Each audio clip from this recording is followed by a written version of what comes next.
Welcome back, and we're here today with Taleah Hope Stand. She is a Cherokee Indian artist, and we're so glad to have you here, Taleah. Thank you. I'm really glad to be here. Well, I know you have a lot of beautiful things that you brought to show us today, but I want to get a little bit about your history.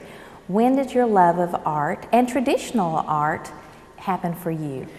Well, I was raised in a real traditional family. Both my parents are artistic. They made jewelry. They're really into the native regalia, and I've always known it. It's always been in my life from the time I was little. I grew up walking at powwows, dancing at powwows, so I've always had art around me.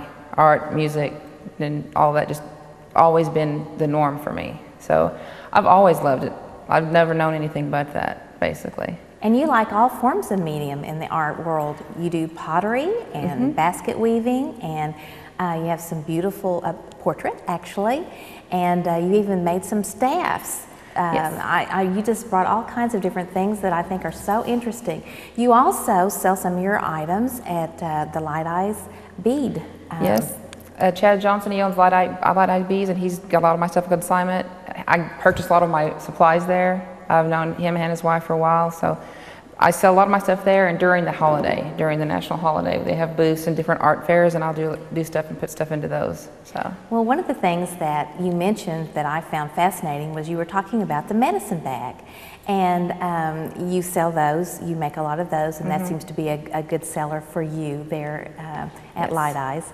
And your mother works with you on those as well? She does some. She does some other work. My mother does more of the regalia, the dresses, the dance, ribbon shirts, stuff like that.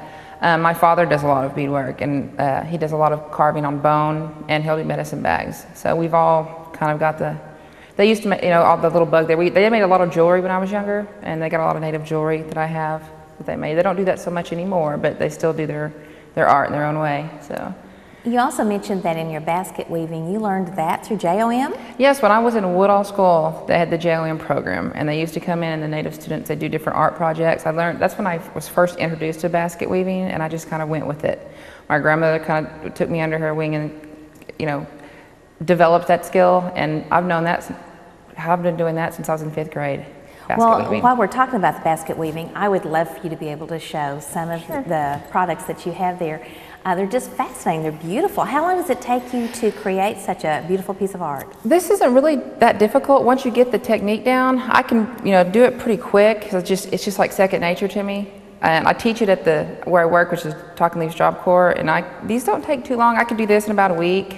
This is a double wall basket, and I started adding beads and feathers and different material into the baskets just to give a little bit more contemporary look.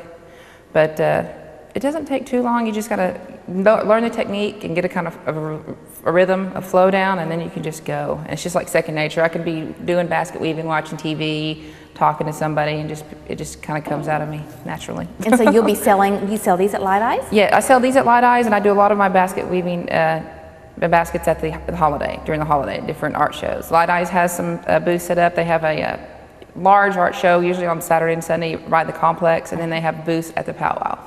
And so when the national holiday comes up, you're going to be having your own booth there, and you're displaying your work? Yes, I'll probably be going to Latte's and having a booth there, and that way Chad gets some stuff out there. Latte's will have their name out there, and it's all in a little, like, 1 mile radius, literally. The powwow grounds, the art grounds, and then Latte's is all right there. So you have a little cultural hub going on right there.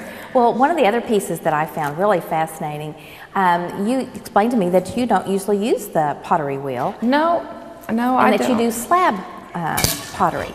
I love doing hand building because I like getting my hands into it. I feel like you have more creative freedom. I like to carve. I'll do a lot of carving. I like to carve into the clay and just kind of build it with my hands. I think you could do so much more with that. This was a slab piece that I actually put a coil on the end and carved into, and then I added some coils and some little hand carved flowers. But this is all hand built. It's just beautiful. And I think you make your own dies that go into the clay, or glazes? Bo Lovelace, he's one of the art professors at SU. He taught me how to make the glazes from your own glazes, different chemicals and natural materials, and mix them in just the right way to make your own natural glazes. And I think they look a lot better, more natural, and you have more control. on the colors when you do it that way. Well, it's just beautiful, three-dimensional, and that would fit in anybody's home. Yeah. And just exquisite piece. And your portrait that you have here, you just are so talented. You just go in all kinds of different directions in the art field, and a lot of artists will pick one medium and stick with it, but you just seem to have a penchant for all of it. I found for me that if I stick with one medium, I get bored, or I get tired of it, and I like trying new things. And this is Conti and charcoal, and I really love that. I've also done some oils and watercolor, but I like getting in with the charcoal. I use my hands a lot, and I like using my hands and creating things. It's just what I love. So I like using different mediums, trying different things, and see what I can do with it, basically. And one of the things is a lot of your family and your friends help you with your art pieces. They'll be walking through the woods and pick up a really cool piece and decide that they want you to make a nice walking stick or staff out of that. Basically, yeah. Every piece I've ever carved was given to me by somebody. This is the first one I ever did. And this one was I hand carved this with X-Acto knife blade. And once I started getting into it, we had a little Dremel set. I started experimenting with that, and people just give me sticks now, and I just carve them and do what I can with them. This was bow dark that my father gave me, and I made this for my nephew who was really into Lord of the Rings, and we kind of went with that. And I don't use any stains. If I do use a stain, I put it on, and then I'll take most of it off, just so it gives it a little bit deeper hue than the natural wood. And I just use tung oil and steel wool, and it brings out the natural sheen of a wood, and I think that's much more beautiful.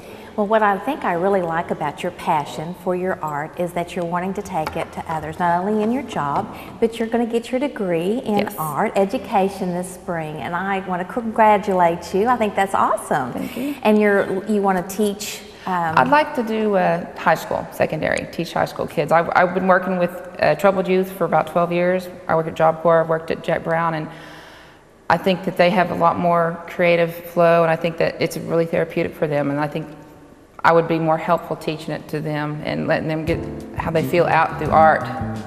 Well, I just appreciate you bringing your beautiful pieces, and good luck to you. Thank you. During the holiday, and good luck to you with your graduation coming up. Thank you very much, and thank you for having me. You bet.